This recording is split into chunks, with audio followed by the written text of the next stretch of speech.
Phil Thompson, Chicago Tribune. Here we go again. One can't help but wonder whether the Chicago Blackhawks won an entertaining 5-2 game Sunday against the San Jose Sharks only to lose ground in the Macklin Celebrini Sweepstakes. The Sharks have lost 4 straight games to fall 4 points behind the Hawks in the Western Conference and pretty much cement their place at the bottom of the NHL standings. The Hawks beat the Sharks 2-1 in a shootout earlier this season in a battle of the worst records. Yes, there's a month of games left, but the Sharks have a game in hand, or should we say potential loss, on the Hawks.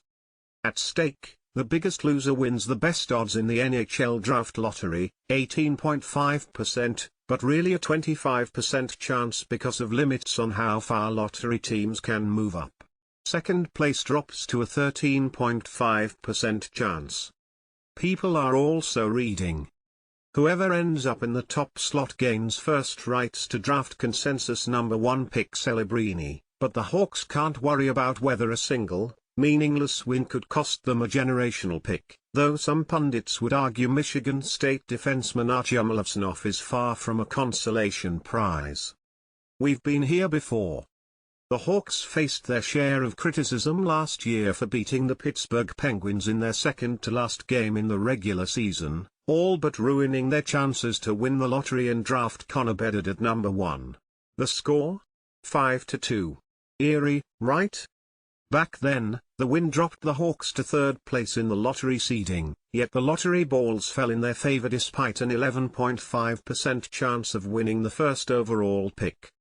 It's just another reminder that there's no such thing as a sure thing, at least in sports.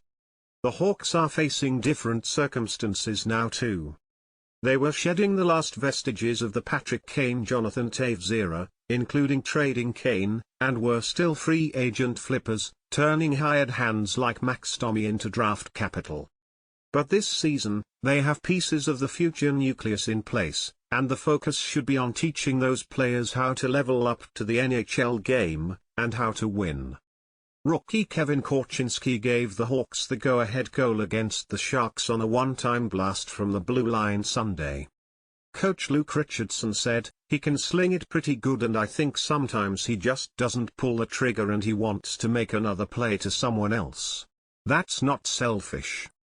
Korchinski said, "It's nice to score, but the better feeling is just winning as a team, getting that team feeling and feeling good." Lukas Reichel returned to the lineup after a demotion to Rockford and assisted on Korchinski's goal.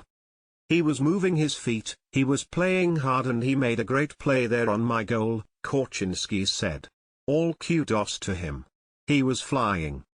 Reichel knows his development is critical, but it goes beyond himself. Guys are battling for spots on the team or for contracts.